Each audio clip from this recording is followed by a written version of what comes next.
खरं की खोटं सिरीजमधला पहिला episode. High, I am doctor Monali.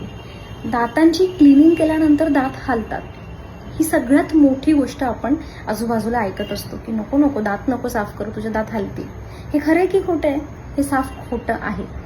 दात साफ केल्यानंतर तुमचे दात हलत नाही, तर उलट तुमचे दात आणखीन चांगले क्लीन होतात.